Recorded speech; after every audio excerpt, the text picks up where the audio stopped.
Welcome back to No to Nato. I'm your host, Simeon Boykov, also known as the Aussie Cossack, broadcasting to you live from the Russian consulate in Sydney, where I am in captivity, self-imposed captivity, should I say, for 2 years now. And of course, it's a pleasure to host the show tonight, organised and founded by George Galloway.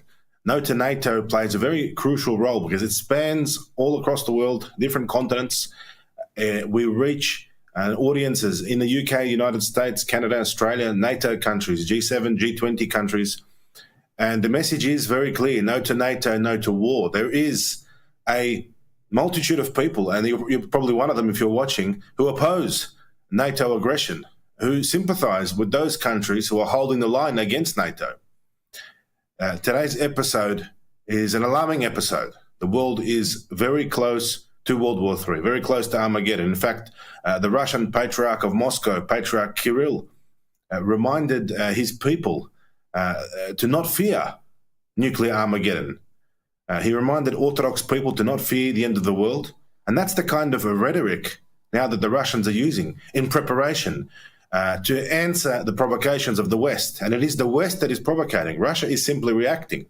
Last week, sources in the New York Times reported that the United States potentially could be planning to give Ukraine nuclear weapons. This could be some mad last attempt by the Biden administration to throw a spanner in the works, to create World War III, and to ruin things not only for Trump, but for the whole world.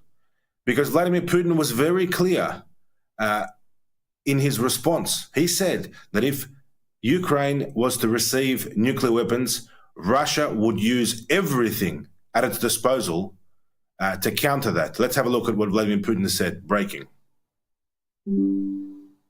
I think if we speak about the common sense, if we are involved in the hostilities with the country that is becoming a nuclear power, if that's the case, we will use I would like to emphasize this, every means, every weapon at our disposal.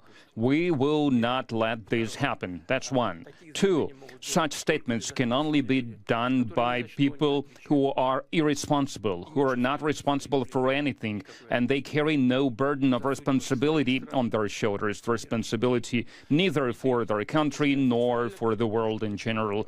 Three, if someone is giving something officially, then it means that it is going to be a violation of all the obligations assumed under the non-proliferation of the mass destruction weapons treaties. As for Ukraine itself, we will follow every step of theirs. Now, Putin is very clear that if someone was to give nuclear weapons to Ukraine, Russia would respond, unleash everything. Not only conventional weapons, not only the now famous Oreshnik missile, which has caught the world's attention, but of course Russia is willing to use nuclear weapons if there's even another suggestion that someone is going to give Ukraine nuclear weapons. Now again, Russia does not want Ukraine's destruction. Russia does not seek to use nuclear weapons. And the reason we know that is because they haven't used them yet. Of course, Russian troops take casualties. The ratio is about 9-1 compared to Ukrainian troops. The Ukrainians lose far higher casualties on the battlefield. But Russia is very clear that that would be overstepping the red line. Speaking of the Oreshnik missile, Russia's new missile, which it has tested, Vladimir Putin also said and warned that using the Oreshnik missile, multiple missiles at once, would be really the same effect as a nuclear weapon. So Russia can either use nukes or it can use several Oreshnik missiles that would have the same type of effect as a nuclear blast. Now this is a person, one man on the planet, Vladimir Putin, who holds that power, who yields that power, but he is very responsible. You know he's a gentleman, you know he's responsible because he can, but he doesn't. Rather than use them, he is happy to commit his country to conventional warfare. Now, conventional warfare is very difficult. Conventional warfare is what our great-grandfathers did in World War I and World War II. It's grueling, it's bloody, it's difficult, it's hard, it's very high casualties. But that is the sacrifice that Russian troops are making and the Russian people is making. the Russian economy is making. We know that just this week, the ruble has been devalued very hard to the point of about 110 US dollars to a ruble. In Australian dollars, it's about 74 rubles to a dollar. Russian interest rates are very high, as much as 35%. Why does Russia have to tolerate this? Why does Russia have to tolerate sanctions? So you can live. So you watching in the West can be safe. I know that sounds ridiculous, but if you think about it, it makes perfect common sense.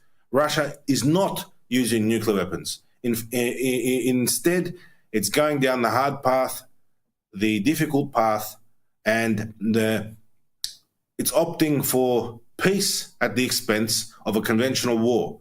Now, we know that President Trump has only a few weeks till he steps foot in the White House. And this is why we've seen this rhetoric increase. The Biden regime on its way out, they're trying to slam the door. Not only slam the door, but destroy cave in the whole structure as they leave, to leave Trump with a mess. But I think, honestly, Vladimir Putin and President Trump, I think they understand each other. And many people in the United States, many patriots in America are hoping and secretly asking and openly asking, we've seen the rhetoric on social media all over X, they're asking for Putin to just wait and hold on, to not do anything until Trump enters the White House. Now, Trump himself has made a promise to take apart the warmongering lobby in the United States, in Washington, in the State Department, in the media, people like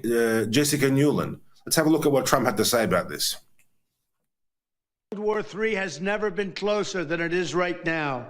We need to clean house of all of the warmongers and America last globalists in the deep state, the Pentagon, the State Department, and the national security industrial complex.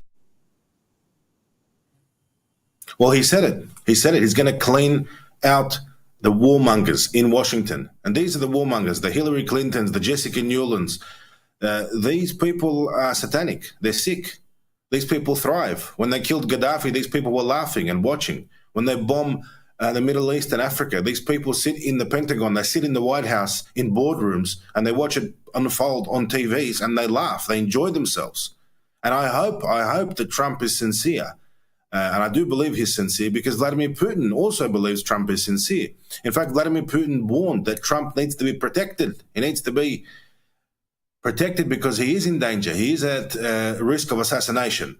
They do not want Trump to make a deal with Putin. And Trump has repeatedly underscored that he will make a deal with Putin in 24 hours. So on the 20th of January, 2025, when Trump enters the Oval Office, it should only take 24 hours for this conflict to finish. Enough is enough. See, it's British Storm Shadow missiles, which Ukraine is supposedly launching at Russia, and we all know that's not true. It's the British launching them, pretending it's the Ukraine launching them. French missiles, German missiles, American missiles. But the retaliation, the mirror response, when the Oreshnik missile is launched by Russia, as we saw last week in response, it's not going to hit the British or the French or the Germans or the Americans yet, of course. It's going to hit the Ukrainians. Now, massive Russian missile strikes took place yesterday. About 190 missiles and drones were launched all over Ukraine, hitting critical energy infrastructure. And of course, now entering winter, it's going to be very difficult for the Ukrainians in winter. But who cares about the Ukrainians? And I'm asking that as a question. Who cares about them? Jessica Newland doesn't care about them. Jessica Newland doesn't care. And Trump admitted that Jessica Newland and her friends in the State Department, they were responsible for the regime change in Ukraine. They were responsible for the Maidan of 2014. So we need to stop this. In fact, what did Trump say?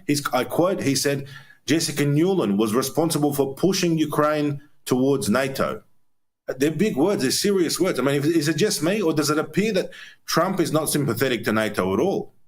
And I hope he's not, because NATO is the key evil, the key enemy of people all around the world.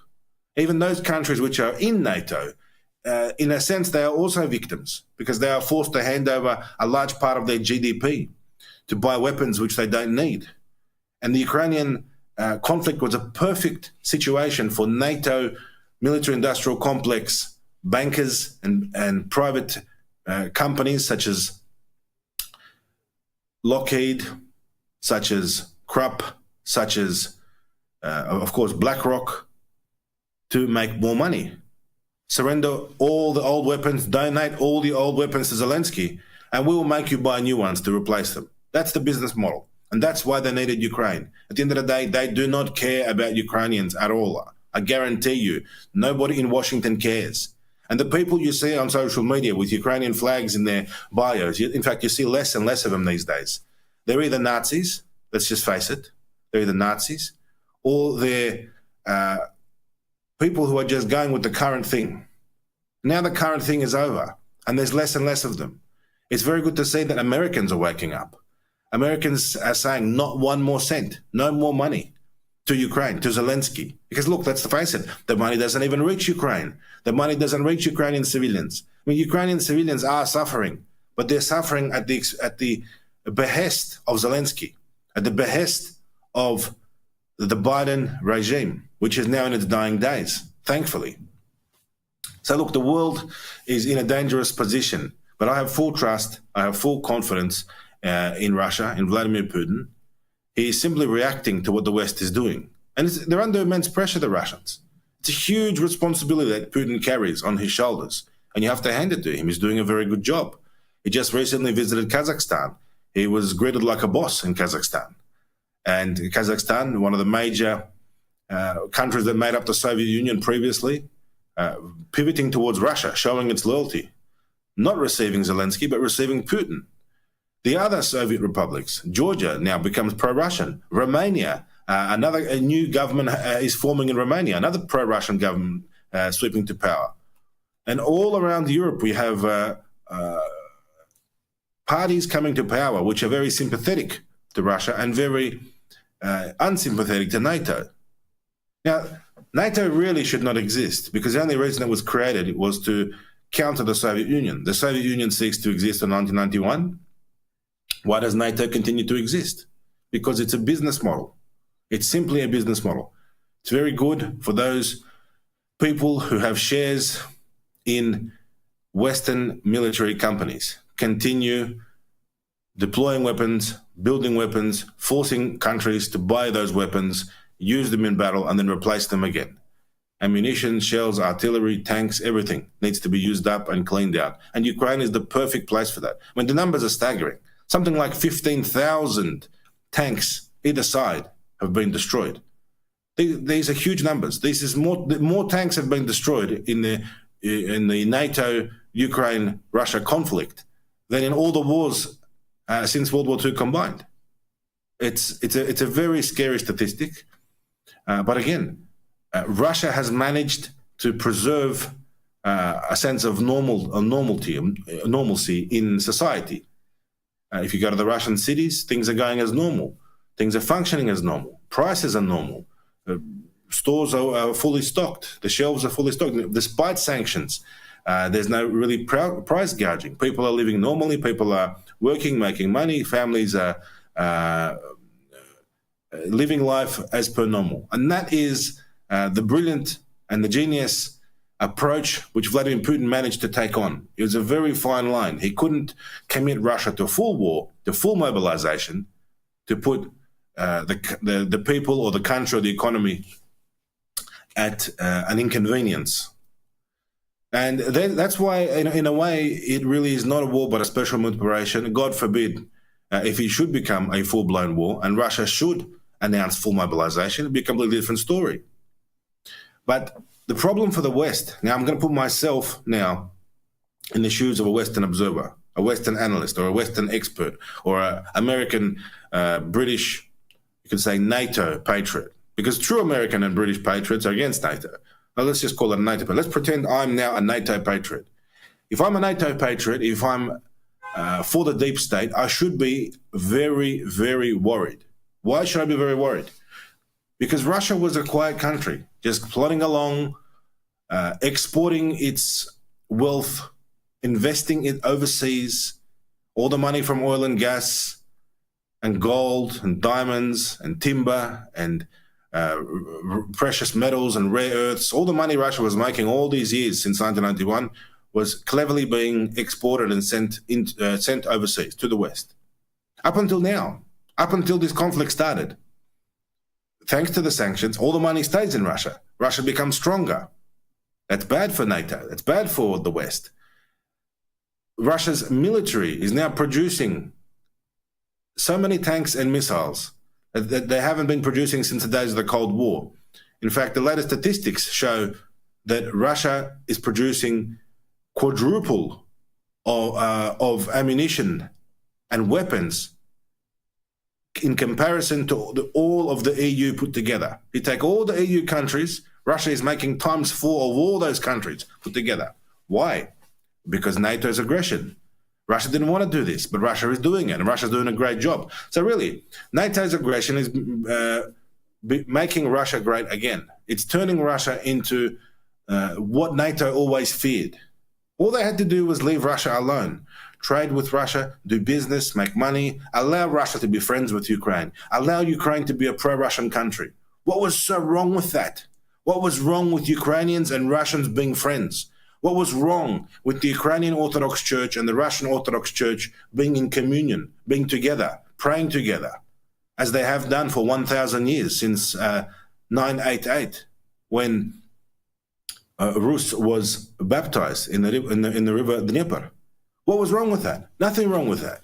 And the only reason why Russia, or the Soviet Union, shall I say, granted independence and agreed to give independence to all these countries is because the Soviet Union knew that these countries would be friendly.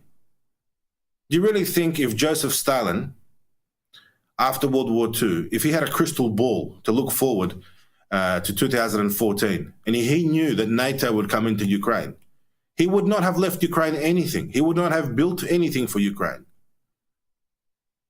And that is the great tragedy of this situation, that NATO has turned two Slavic nations against each other, brothers fighting brothers, cousins fighting cousins, villages fighting neighboring villages. They've brought up a generation of Nazis in Ukraine, unfortunately. They've brainwashed Ukrainians to the point where they're causing genocide of the Ukrainian nation, a self-imposed genocide. It's not the Russian government who is arresting Ukrainian men on the streets and dragging them off to the front line to their death as cannon fodder. It's not the Russian government. It's the Ukrainian government at the behest of NATO. And now there's talk of lowering the mobilization age from 25 to 18. Now they want 18-year-olds in Ukraine fighting. And it's very corrupt. It's very sad. And I've said it before and I'll say it again. I often repeat this. There is only one country in the world that actually cares about Ukraine. And you can guess what country that is. That, of course, is Russia. That is the only country that cares about Ukraine. Look, at the end of the day, on tonight's show on No to NATO, we'll be exploring what options we have with moving away from war and moving into a more sensible, peaceful solution. If we can get there, we only have to really last, I think, in my opinion, to the 20th of January. So look very closely, watch very closely as to what the West will do. We'll be joined now by professor and author Dan Kovalik. He's a freelance photographer. So stay tuned for that. Also, we'll be joined by distinguished guest Dean O'Brien. He's a former Special Forces and trade unionist in Britain. And of course, later on, Workers' Party Great Britain Deputy Leader Andrew Hudd. Without further ado, we'll welcome our first guest tonight. And we'll get straight into it on No to NATO. Dean, it's a pleasure to welcome you to tonight's show. How are you today? Dan.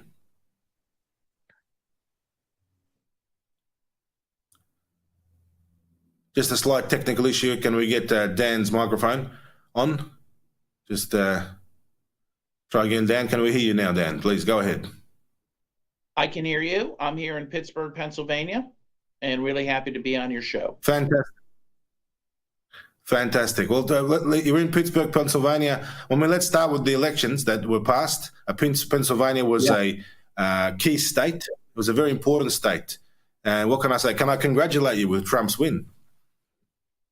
Well, I actually voted for Jill Stein. I voted third party. But, you know, in the end, I think Trump's victory was important to this extent. I think it's very clear that those of us who would not vote for Kamala Harris because of the genocide, I think our votes either for Trump or third-party candidates or not voting at all became very determinative in the election. I think that's true in Pennsylvania, which, as you say, may have been the most important state. In fact, judging by the fact that both Kamala Harris and Trump had their last campaign rallies in Pittsburgh, my city, Pittsburgh, Pennsylvania, shows they certainly thought it was important. And I do think that a lot of people, particularly in the two big cities, Pittsburgh and Philadelphia, who have been sickened by this genocide, just refused to vote for Kamala because of her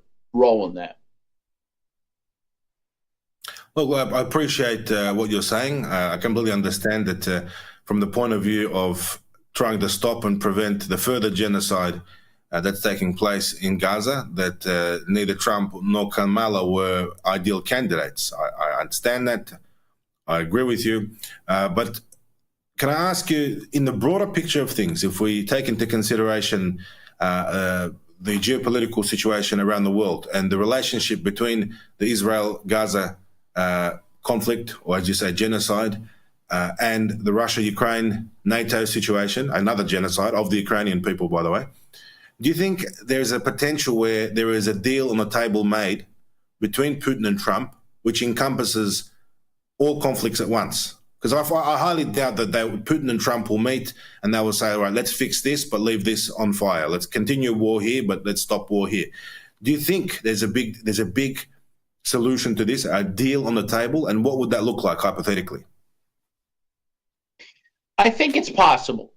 And let me be very clear. I do think that the American people, many of them voted for Trump because they do want peace. And they do want peace in Ukraine. And they do want to stop funding Ukraine. In fact, there was just a poll taken. Most of the American people, by a slim majority, like 51%, want to end the war in Ukraine, do not want to keep sending arms to them. So I do think that the victory of Trump did represent a vote for peace in Ukraine. And he said things to the effect that he would end the war in 24 hours. And there does appear to be some communication between the Trump incoming team and the Putin administration, which is all to the good. You know, Biden, not only did Biden never talk to Putin, certainly not in the last 2 years, he ordered everyone in his cabinet not to talk to their counterparts in Russia, which is completely insane. I mean, we didn't even see that during the Soviet times. With all that said, I mean, I think we'll just see what Trump's actual policies will be. Obviously, some of his appointments, like Marco Rubio, don't give me a lot of warmth. But look, I do think that in the end... What can you tell us about Trump's appointment of General Kellogg? General Kellogg, a special envoy for Ukraine. What do you know about that appointment that was made? Well, I don't know a lot about his history, but I have taken note of the fact that he has talked about wanting to increase aid to Ukraine.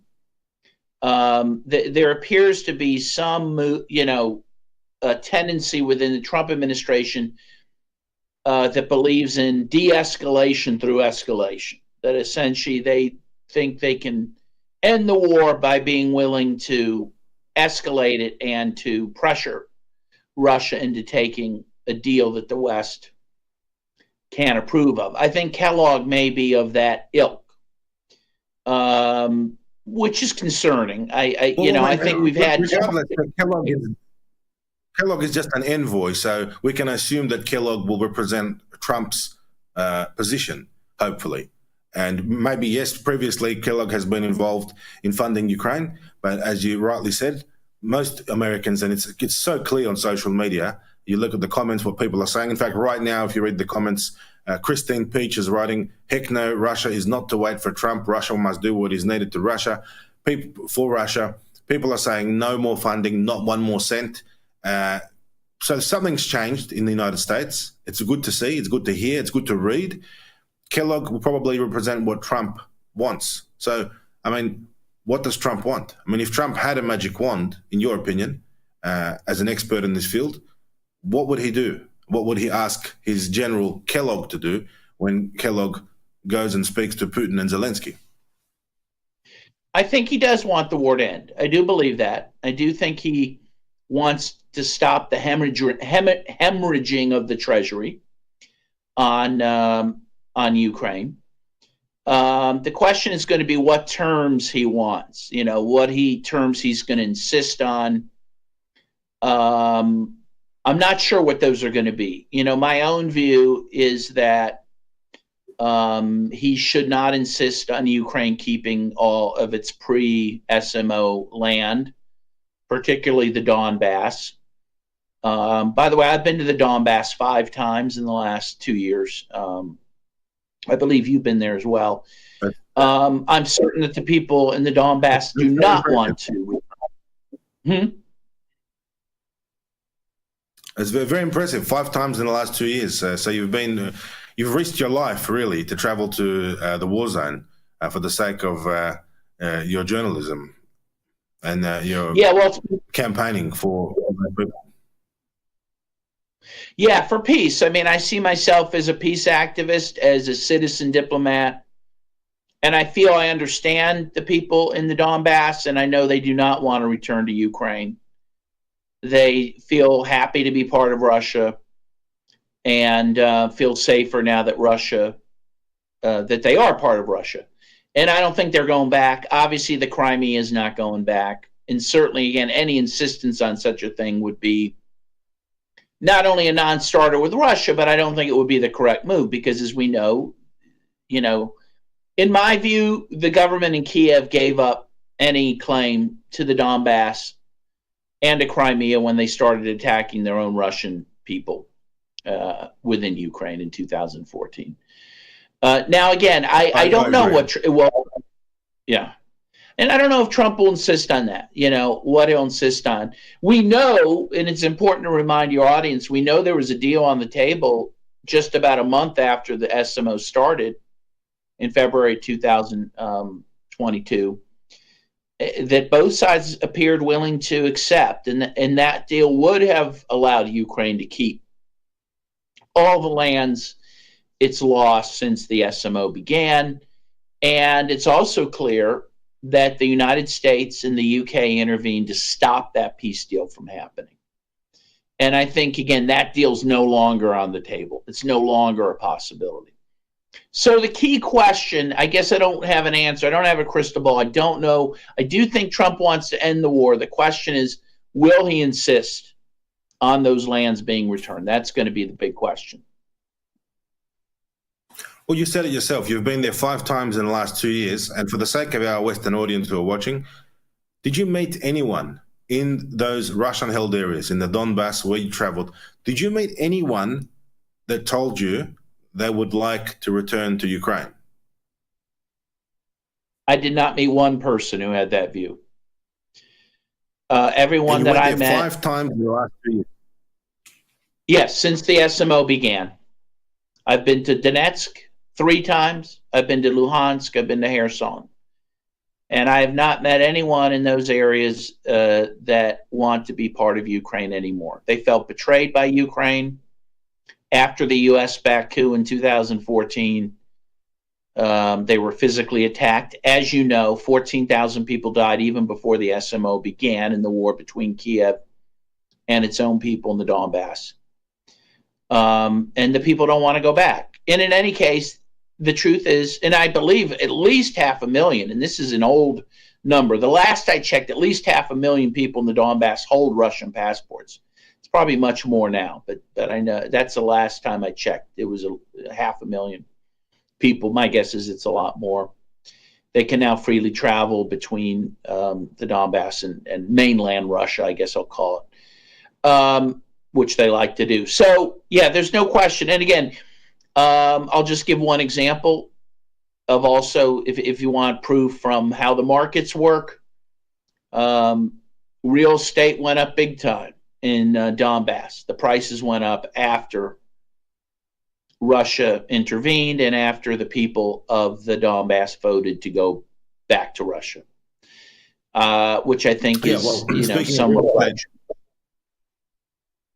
Yeah, speaking of real estate, one of the greatest things that Russia did in those areas where Russia liberated the people from the Zelensky government, all loans, any mortgages, any loans, business loans, anything that the people had any obligations, in fact, car loans even. Putin said that he was asked about this, and he said, well, if those Ukrainian banks don't want to recognize that territory as being Russian, well, why should we recognize their claims to any assets in those territories? So everyone who's living in those territories are very, very happy to see Russia.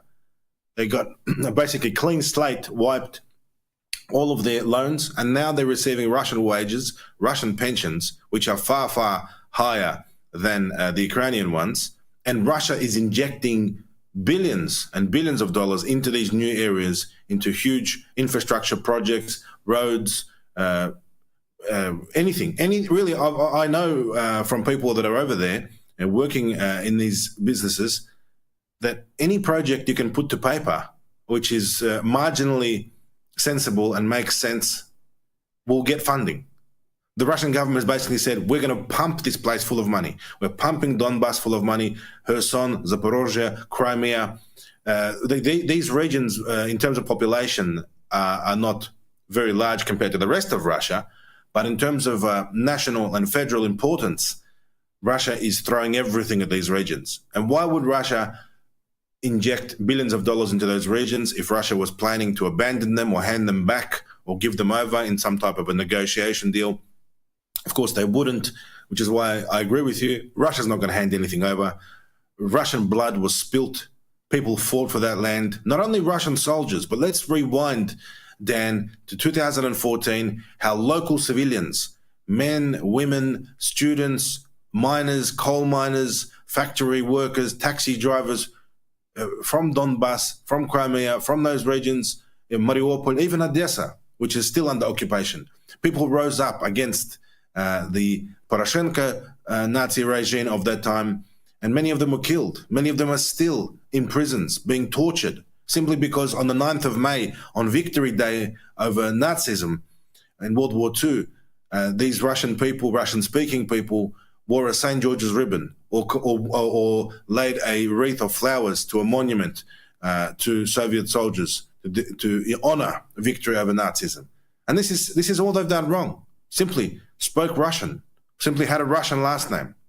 So Russia was completely entitled to save its people, to protect its people. And I can say, and I think we all know this, we all understand this, if Russia didn't intervene, if Russia didn't protect its people, Russia would not be held in high regard, not only by its own people, but people around the world. I mean, people respect the fact that, as they say in Russian, "Русские своих не бросают," which means Russians never abandon their own.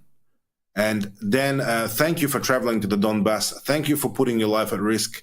Thank you for visiting Donetsk and all those areas where there are Ukrainian bombings and shells and HIMARS missiles and ATACMS missiles from the United States hitting civilian targets. You've put yourself on the line for truth, for freedom, and for standing up for what's right. We appreciate that, Dan, and we appreciate your time on No to NATO. Thank you very much. Thank you. It was my pleasure. We'll continue now. We've got an excellent guest lineup to get through. We'll jump straight over now to the United Kingdom. Dean O'Brien is joining us.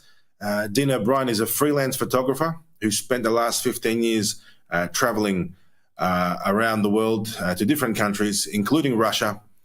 Dean, welcome to the show tonight. Oh, cheers. Thank you for inviting me on. Dean, tell us, look, it's always great to get a perspective from a Westerner who's visited Russia. When was the first time you traveled to Russia? What year was that? I traveled to Russia in, I think it was 2012. 20, I believe.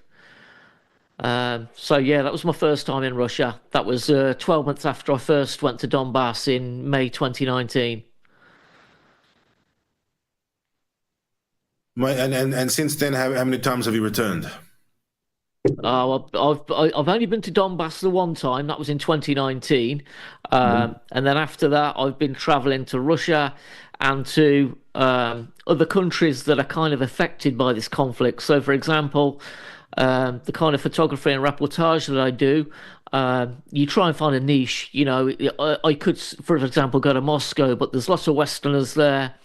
They're doing their own angles. So what I did was I've travelled to the PMR, which is the Pridnestrovia Moldovan Republic, which known as Transnistria in the west. We know that at some point that region will play a massive part in this conflict with its connection to Odessa, obviously. I've also just earlier this year travelled to Kaliningrad, which we know is constantly in the news at the moment because this is where they believe this is where the missiles, should it go nuclear, will be fired from. Well, very interesting. Look, I've always been fascinated with Transnistria. I've never been there myself, but it's this little piece of the Soviet Union which was preserved. Everything seemed to race on ahead in time, and Transnistria was it's like this unique museum of Soviet infrastructure, culture, and optics. And of course, as a photographer, you would have seen the optics there in Transnistria. Plenty of hammer and sickles still around, plenty of Soviet sort of banners and architecture and things like that. I've only seen photos of the place, but it's a remarkable territory that's sandwiched in between Moldova and Ukraine. And of course, I personally, as well as many others, and I'm sure you'd agree with me, I would love to see Transnistria joined with Russia physically with a Russian border. And that should be the frontier. Transnistria should be the western frontier of Russia. And it has been holding the line. Transnistria has been resisting these assimilation processes, not assimilating into the West, not assimilating into Moldova or Ukraine, even though it's sandwiched in between these two countries. And it's got a lot of Russian troops there, stationed there. There hasn't been any fighting yet. But I do agree with you that will become a very important strategic place. I mean, they've got massive ammunition dumps there, huge, the biggest ones in Europe, Soviet-era ammunition dumps, which will become important. Yeah, they have. I mean, it really is an amazing place, and anybody that wants to go can go. There's no visa required, so you just go through a Russian checkpoint. They're fine. You get a migration card, but it is amazing. I mean, it is like the Soviet Union. There's Lenin monuments, there's hammers and sickles everywhere, and it's quite strange, really, how without Western interference. I mean, it's broken up into kind of like thirds, really. You've got a third Russian population, a third Ukrainian, a third Moldovan, and they all get on fine. And they all get on fine, just like they did. They all get along. There's no infighting. Exactly, because there's no Western interference. And this reminds me of how Ukraine was when I originally went about 15 years ago. You had Ukrainians there that kind of saw themselves as Ukrainian. You had Russians there that saw themselves as Russian. And you had this mix now because obviously there's more women than men in Ukraine. So a big situation there was people would have Ukrainian mothers, Russian fathers. And it was never an issue. A brother might see himself as Ukrainian, the other brother might see himself as pro-Russian, and it was never a problem. Not until the West went there, started to interfere, and as we know, once the Maidan happened, it turned brother against brother. You said it perfectly. I fully agree with you, and it is a tragedy. Look, I've been to Western Ukraine. I've been to a city called Chernovtsi, Bukovina, on the border with Romania, and similar situation. You've got Romanians, Moldovans, Ukrainians, Russians, and this is, of course, before the war. I was there in 2008. And everyone is happy. Everyone is friendly. Everyone gets along. And there was none of this animosity. This was all started in 2014 when the West, when Jessica Newland, when all of these satanic influence from Washington from people like Hillary Clinton. They brainwashed the Ukrainian population to hate Russians. They brainwashed them. They even invented a new church for them. For 1,000 years, Russia and Ukraine have been in the same church. In fact, what am I saying? For 1,000 years, Russia and Ukraine were the same country. Ukraine only was invented in 1991. And they even invented a new church. And now Zelensky has outlawed that old, ancient Russian Orthodox Church, the Ukrainian Orthodox Church, closing down churches, arresting bishops, arresting priests, arresting nuns. This is what Zelensky is doing. And of course, we do know that Zelensky himself is not Christian. He's not Christian. He does not believe in Jesus, doesn't believe in God. And how he became the leader of a 92% Christian country, Christian Orthodox country, is absolutely outrageous. And there you go. That's the problem that we're facing. It is very sad. But look, you would have seen, and as I can attest to, there was no animosity before. These people, these countries, Transnistria, Moldova, Russia, they should have been all together. They always were together. In the Soviet Union, they were together. And after the Soviet Union, they were still together. They were friendly. And now it's all artificially being done by NATO, by Western influence. As you correctly said, of course. Those areas which do not have Western influence, they flourish, don't they? Exactly. I mean, you have to remember as well, there's two ways of looking at this. Like, I travelled to Ukraine backwards and forwards for 15 years. My last visit was in May for Victory Day 2018. I went to Mariupol. There, the police were harassing people that were trying to lay wreaths with St. George's ribbon, anything like that. So that was kind of like my last visit to Ukraine. But there's two ways I'm looking at this, really. Ukrainians, in a way, I do feel sorry for them because of the way situations happened. But I witnessed the Maidan and I witnessed the build-up to it, okay? So they brought, a lot of them brought this war to their own door, okay? You can be as sympathetic as you like, but they brought the war to their own door. And they invited America, they welcomed America with the Maidan.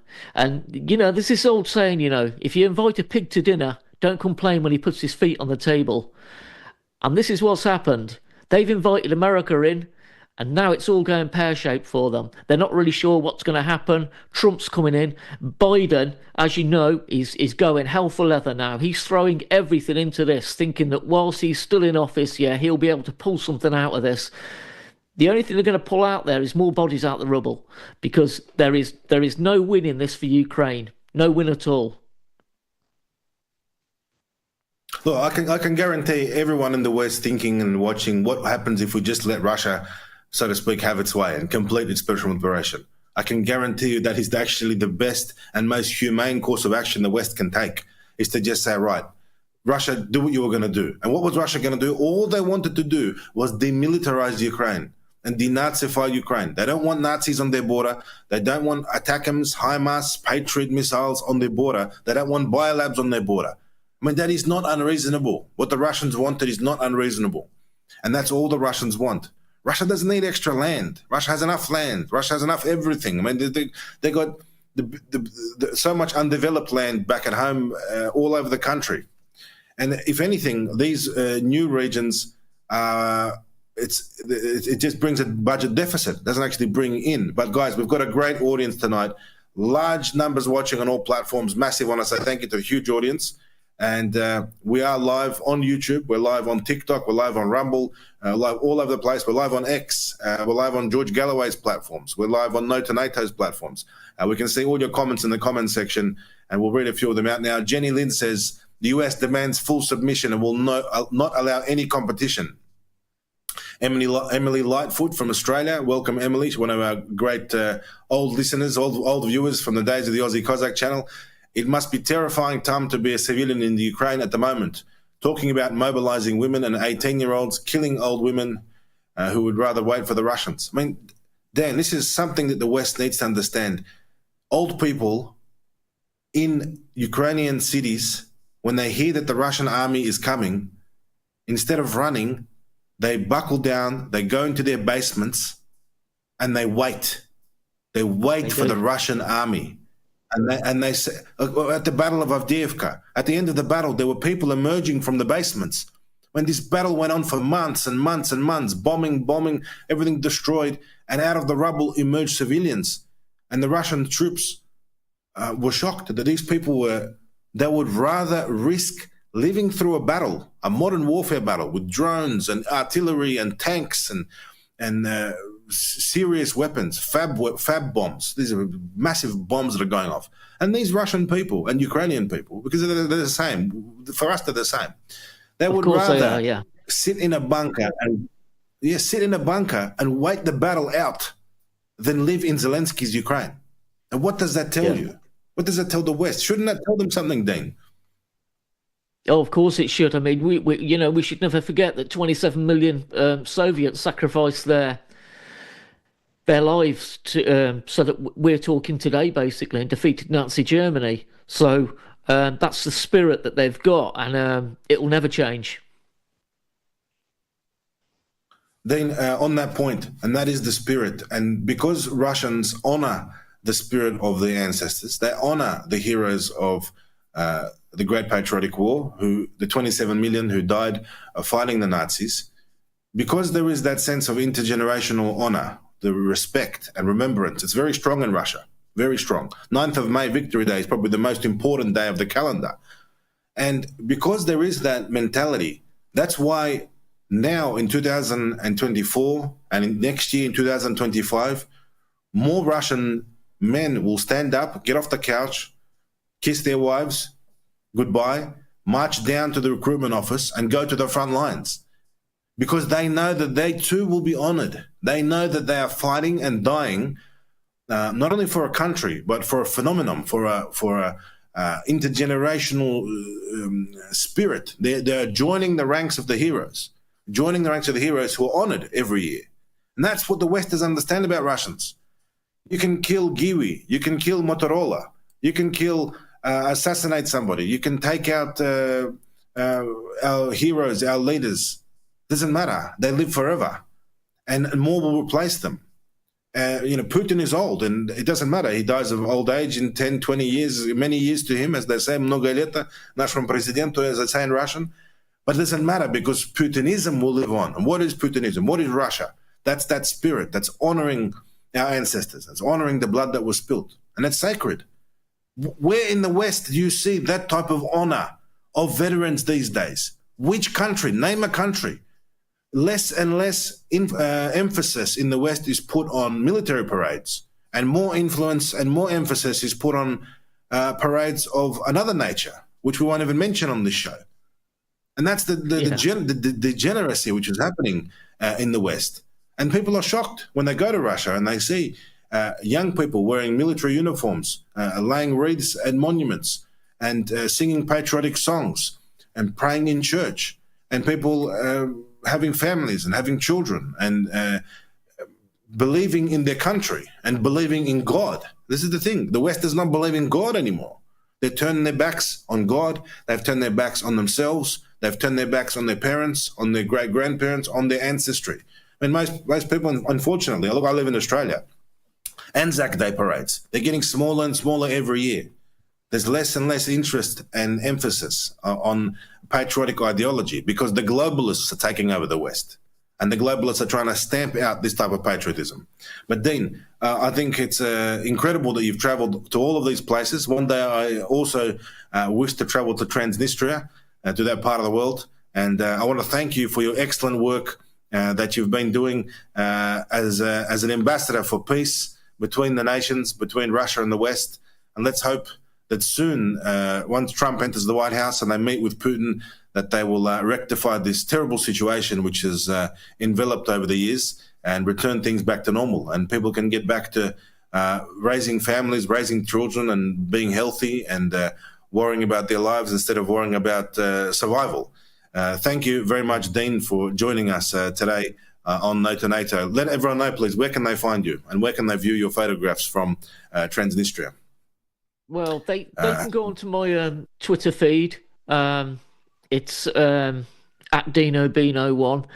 They can find me on Twitter, or if they just type in Dean O'Brien, Russia or Donbass, it'll come up with my username.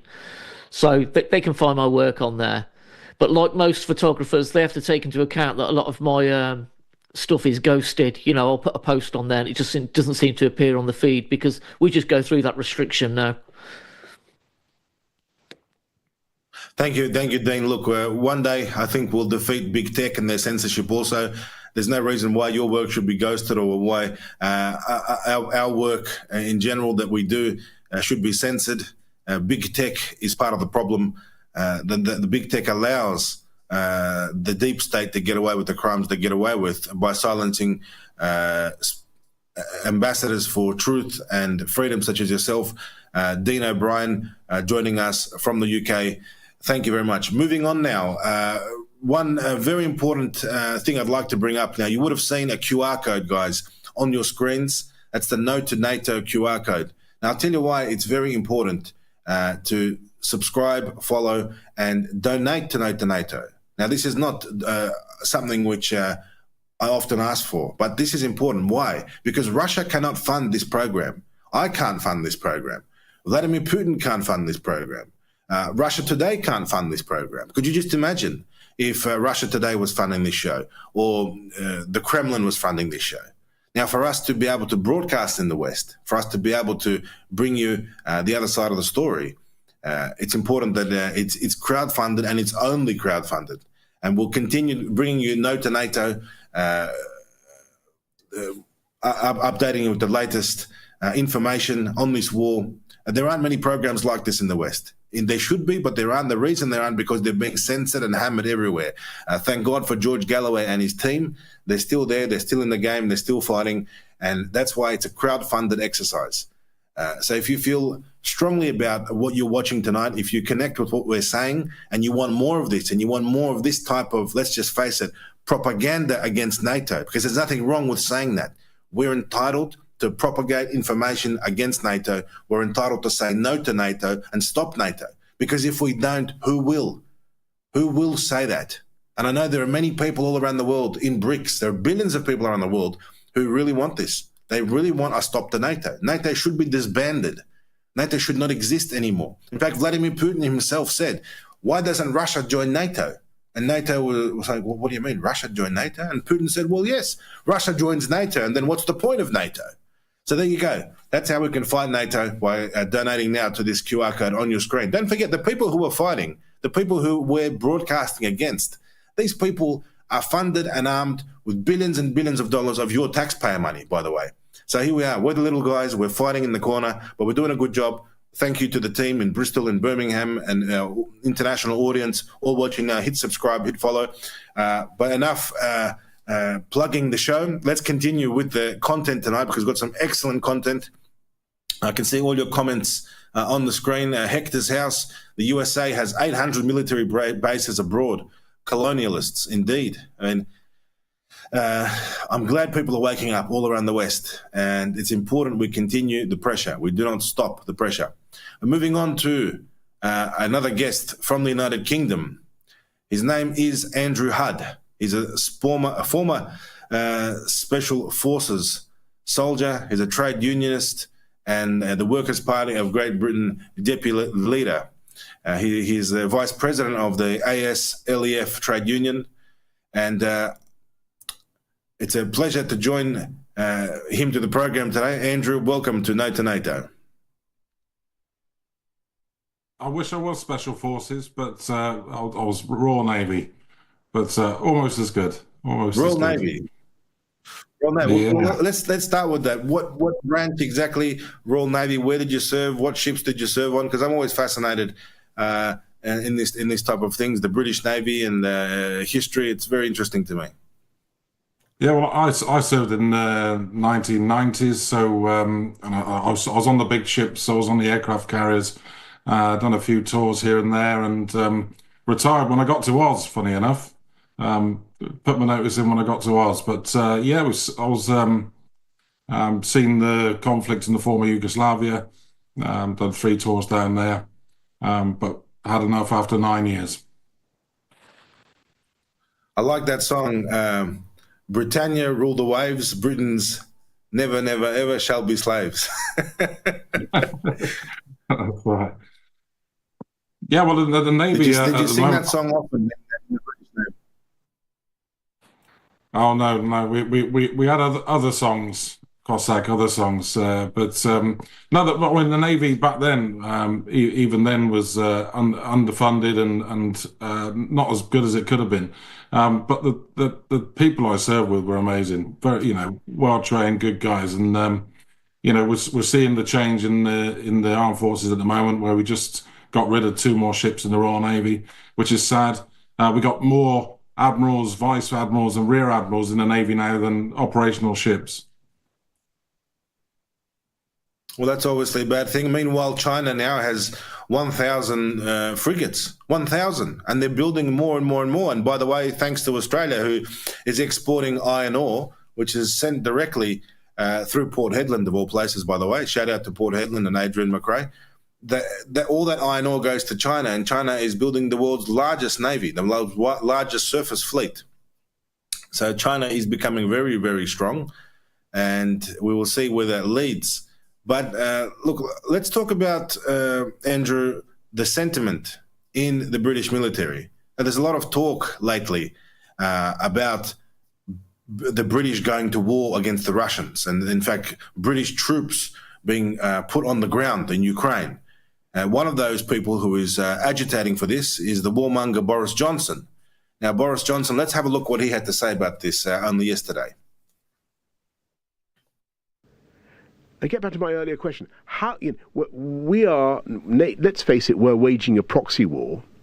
We're waging a proxy war, but we're not giving our proxies the ability to do the job. And for years and years now, we've been allowing them to fight with one hand tied behind their backs, and it has been cruel. It has been cruel, and we need now to give them what they need. So 3 things we need to do. To get this thing done, we need to give them the weaponry they need, give them the permissions they need, give them all the military support, logistical, tactical, we can, that without coming into direct conflict with the Russians ourselves. Number 2, we need to give them the money, and I've talked about the 300 billion. But number 3, we need to make it, so we need to get absolutely, and by the way, we should do more than just the 300 billion. We should construct a kind of lend-lease loan for Ukraine, and $500 billion or whatever, so that Putin knows. This is all about Russia knowing what the end state is.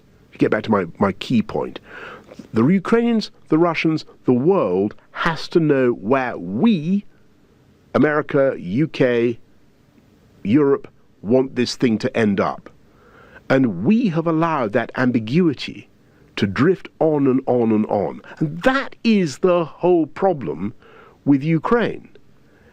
Unless and until we clear it up, you won't persuade Putin to back down, and you won't get a peace. Who is this homeless man with an untidy physical appearance and a rough hairstyle who calls himself Boris Johnson? I mean, Andrew, did you hear what he said? He literally said, we should give them $500 billion or whatever. He literally said $500 billion or whatever. He's literally making up numbers and saying, let's just give them whatever. It doesn't matter, 300 billion, $500 billion. This guy is crazy. Boris Johnson started his little rant there by saying, let's face it, we are waging a proxy war. Well, I'll hand it to him. At least he's being honest. At least he's admitting that the British are waging a proxy war. I mean, look, you're a British naval ex-serviceman. You're very active in politics. You're a patriot of your country. You love Great Britain. You served your country. How does it make you feel watching Boris Johnson there? Well, it's just laughable. I mean, like you said, he's just pulling out numbers and figures. And I think, by the way, welcome to our former Prime Minister. The current one isn't much better. He's going around, his mouth is writing checks that the armed forces can't cash. Like I said, the armed forces are loyal, they're well trained, and thankfully now, more recently, they're well equipped. But you can fit them into Aston Villa Stadium. There's no way on earth that we could, enter into conflict with Russia in any way. That was refreshing for me. That was the first time I've seen that the fact that Boris Johnson said that this is a proxy war. But unfortunately, in this proxy war, Well, estimates vary, but 600,000 working class Ukrainians have died. You know, countless hundreds of thousands of Russians, no doubt, have also died. The effect on working people, aside from the money that's going to go and be spent on weapons instead of hospitals and schools, is staggering. Well, look, how do you feel, and how would British soldiers feel about being deployed on the ground to fight Russian troops face to face in the trenches? Well, do you know what? They will do it. They will do whatever they're told to do, which is, of course, what you expect of them. But you know what? They're not stupid. Yeah, even when I was serving, we're human beings, and you sit in a mess room with other people who are going into conflicts and war zones with you, and you're not stupid. You understand what's going on there, and you know when something's right, and you know when something's wrong, and I imagine that conversation is happening in the mess rooms and barracks of every UK serving personnel across the country and at sea at the moment. And I bet you they won't be looking forward to that. But they'll do their duty because they're good people. In fact, just a few days ago, there was a British mercenary captured in the Kursk region. And we're not talking about Ukrainian regions which are not recognized by the West as being Russian territory. We're talking about legitimate Russian territory, pre-war Russian territory. We've got British servicemen or British mercenaries being captured. Now he's captured as a prisoner of war. And of course, that gives hope to people like me who are in a position where potentially I would benefit from a international prisoner exchange deal. I would happily go to Russia from Australia, where I've been locked in the Russian consulate for the last 2 years. But that's another story. British troops on the ground, mercenaries, they're called instructors, but let's just face it, they are British troops. And it's British infrastructure, it's British weaponry, it's British intel, it's British command, British planes, Air Force that are coordinating these strikes, that are doing patrols on Russia's borders around Kaliningrad, around the Black Sea. So the British really are completely involved in the war already. And when people like Boris Johnson say, we need to escalate because we can win if we escalate, I don't believe him. This is the same thing they've been saying. If we rewind to the beginning of the conflict, remember what they were saying? Oh, we just need to give them javelins and they'll be okay. Okay, they give them javelins, nothing happened. We just need to give them Challenger tanks and then Ukraine will win. Okay, they gave them Challenger tanks. Well, nothing happened. Russia destroyed them or captured them. We need to give them Leopard tanks. Oh, wait, nothing happened there either. Then there was, we need to give them Abrams tanks. And there was all this talking about Abrams tanks. Then we said we need to give them Storm Shadows and then we'll win. That didn't work either. Remember they said F-16s, give us this, give us that, give us another 100 billion. So it's a never-ending story. The truth is there is no wonder weapon. There is no weapon in the British military, the German military, the US arsenal. There is nothing they can give to end the war. It doesn't work like that, does it? The front line is 1,500 kilometers long. It's the biggest front line anywhere in the world since World War II. And they think by sending 10 tanks, 20 tanks, I mean, the United States provided 31 Abrams tanks. Australia has now pledged 49 Abrams tanks. But out of the 31 Abrams tanks that the US already gave, about 23 of them already destroyed or captured. So the moral of the story is there is no wonder weapon. There is no level of escalation. There is no amount of money, like as British former Prime Minister Boris Johnson was quoted saying there, 300 billion or $500 billion. There is no magic button. There is no amount of money or amount of weaponry, in my opinion, that will change anything. The only thing that's going to do is prolong the suffering, prolong the dying first and foremost of Ukrainians. That is the problem here. And that's not what we want. We, as in Russians, we do not want Ukrainians to die. It's the West, in fact. It's people like Boris Johnson. He doesn't care how many Ukrainians die. He gets his photo opportunity with Zelensky. He gets to appear on the media and make brazen statements and commit more money. Again, it's not his money. It's your money, Andrew. It's the Workers' Party's money. The people of Britain who pay tax to the British government, to the Crown, it's your money which is being sent to Ukraine. for no reason at all. It's literally sponsoring the death of Ukrainians. Because look, if they just stop the weapons, if they stop the money, if they stop NATO's involvement, things would go back to normal. But in terms of your role in the trade unions, just before we go, because we're running out of time, but I want to ask you, do you see some potential for trade union action in terms of logistics of weapons routes, weapons exports to Ukraine and weapons supply? Is there some type of potential action? And we have to be careful here. We don't want to put you in the hot water with the British government. They'll claim you're inciting riots or something like that. But what's wrong? You know the rules. You're allowed to do strikes. The trade unions still exist. Thankfully, they're not banned or outlawed yet in Britain. Is there scope for some stop NATO, no to NATO, anti-war action with the trade unions in the ports? I'm afraid not. Short answer, not a chance. And that's because the trade unions, the whole movement is on its knees. We've just had a series of strikes over the last 2 or 3 years that have kind of improved matters somewhat. But generally, the trade union movement is, it's politically bankrupt. It has no idea where it's going. In fact, it's the Labour Party that steers the trade union movement.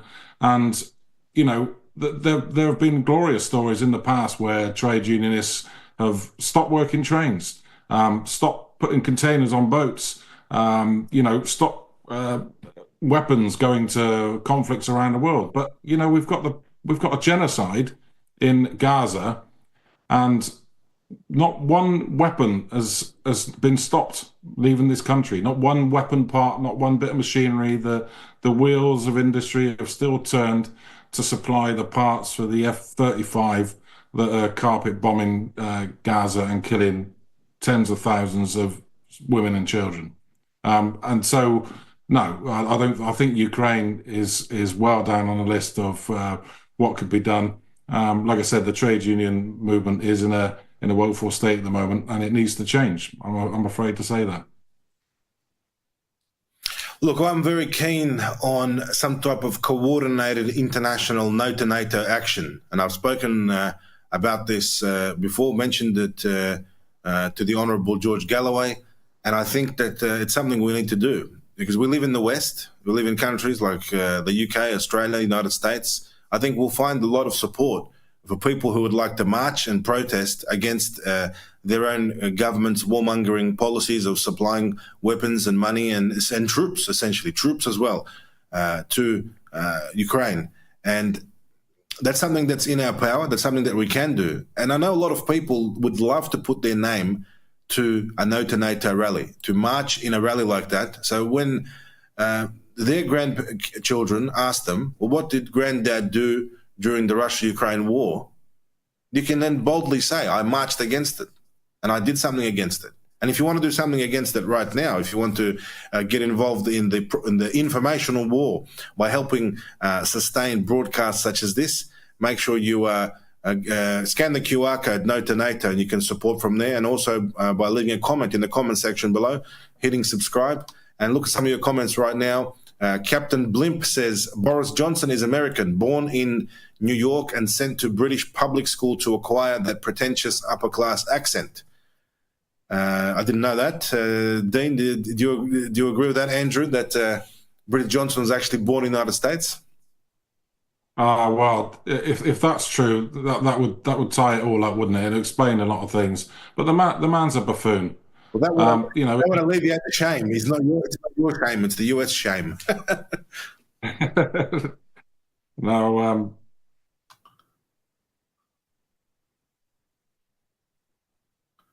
No comment. I don't comment on Boris Johnson's appearance anyway. I mean, Boris Johnson, he shouldn't be allowed in public with the way he looks. Christine Peach says many people are moving to Russia to live among people who want to live in harmony with each other. And just on that note, it's true. There are many Westerners moving to Russia and many Westerners are interested in moving to Russia. And often I get asked, if I want to move to Russia, where do I go? What do I do? Who should I ask? It's sometimes very difficult to ask the Russian embassy or ask your Russian consulate because they don't speak English and they're not very, they're very sort of bureaucratic in their approach. But there is one agency It's called OKA Agency. Search them on Google, have a look. They'll help you with moving to Russia, getting Russian citizenship, just for those people in the comments who are wondering. But look, I absolutely have had a pleasure speaking with you, Andrew, and it's good to know that we have allies, and you should know that you have allies in Australia, all around the world. There's many of us who think this way, whether we're from the left or whether from the right. It doesn't really matter. What matters is that we stand for the truth, we stand for freedom, we stand against the deep state, we stand against Nato. So thank you for your great work. My regards to all the former servicemen that you served with also, who no doubt are watching this broadcast tonight. And it's good to know that the British veterans are not enemies of Russia, that they do not consider Russia the enemy. So thank you very much, Andrew, for joining us. Absolute pleasure. Thank you, Andrew. Well, guys, wrapping up tonight's show, you see the differing opinions from a range of British and international journalists, commentators, political leaders. It's very clear that they do not consider Russia the enemy. And when you break through the propaganda of the Western mainstream media, and we actually start digging into the truth and scratching the surface of reality, we understand that we are many in our resolve. And we do have friends all around the world. And eventually we will defeat the deep state warmongers. Trump said it himself at the beginning of the show. We played you that clip, that he wants to get rid of the warmongering faction in the State Department, in the media, in Washington. And it's great news for Australia, where I am at the moment, because Australia seems to follow whatever the United States says. And how will Anthony Albanese and the Australian government, Richard Marles, the Australian Defence Minister, react when Trump says, stand down, enough is enough? Maybe those 49 Abrams tanks, which Australia has pledged to Ukraine, maybe they won't even leave Australian shores. And I'm sure the Australian government is very careful and very quiet to covertly load them onto ships as to not let the general public know where those Australian tanks are being sent. I mean, how can you send 49 Australian Abrams tanks overseas when that's all Australia has in storage? The new tanks, which the Americans are promising the Australians, haven't even arrived yet. There's a couple of them, but the 49 Abrams tanks is a formidable amount of hardware. On paper, at least, it makes Australia look formidable when we compare Australia's military to other powers in the Pacific, such as China and Indonesia. If there was ever to be a conflict in the future, Australia would need those tanks and will be shedding crocodile tears. So the message is, don't supply anything anymore to Ukraine. Enough is enough. There is nothing. There is no weaponry that can change anything. The Russians are on a mission. The Russians are going to denazify Ukraine. They're going to demilitarize Ukraine. They're going to liberate the Ukrainian people, and they're going to rebuild Ukraine. And that is the end of the story. There's nothing else that anyone can change. If you try to give nuclear weapons to Ukraine, as the experts have suggested, and that has been floated in the New York Times last week, you saw Putin's words today. He will use everything necessary. He will unleash everything on Ukraine if Ukraine was to get nukes. That would be a suicide mission. In fact, even talking about Ukraine getting nukes is a disaster. So, if you care about Ukraine, let Russia finish the job. And we can all get back to peace and harmony and rebuilding and moving forward and saving the world and saving the animals and saving the volcanoes and the bugs and the beetles or whales or whatever cause you want to fight for. But don't fight for this cause. Don't fight for the NATO cause. Don't fight for the warmongers cause. Find another cause. Find another cause. Back it, stick to it. I know that probably not many people on this show watching are sympathetic to the Greenies. That's probably a bad example to use. Workers' rights, how about that? Go for workers' rights. Fight for whatever you like, but just don't fight for NATO. You must fight against NATO. You must make a stand. If we don't make a stand, there won't be a world to enjoy. Because if this continues, if they arm Ukraine with nuclear weapons, it's going to be a disaster. The Russians are not bluffing. The Russians will launch everything. We've seen what Oreshnik can do. Oreshnik is a very formidable missile. I love seeing your comments in the comment sections. Jacqueline Tackerberry, absolutely love seeing Aussie Cossack here. Mike Rao, thank you very much for your great comments. You know what's fantastic, guys? It's been years since I've been on YouTube. The Aussie Cossack channel was taken down at the height of the lockdowns. We had plenty of great videos with the police and the Australian movement against the government oppression here and the tyranny. And I just want to say a big shout out and a big hello to all the old Aussie Cossack subscribers in the comments section. Can read your comments, can see your comments. Thank you to George Galloway for the opportunity to co-host this very important, excellent show known as No to NATO. In fact, it's not just a show, it's a movement, because there is action planned, industrial action, streets, protests on the streets, political action. And it's a very important movement. Thank you to the team behind No to NATO. And if you want to support that team and those people who are behind the production of this type of propaganda, let's face it, because there's nothing wrong with propaganda when it's for the right cause, scan the QR code and support the show. Thanks very much for watching. Make sure you like and subscribe. I'm the Aussie Cossack, and you've been watching No to NATO.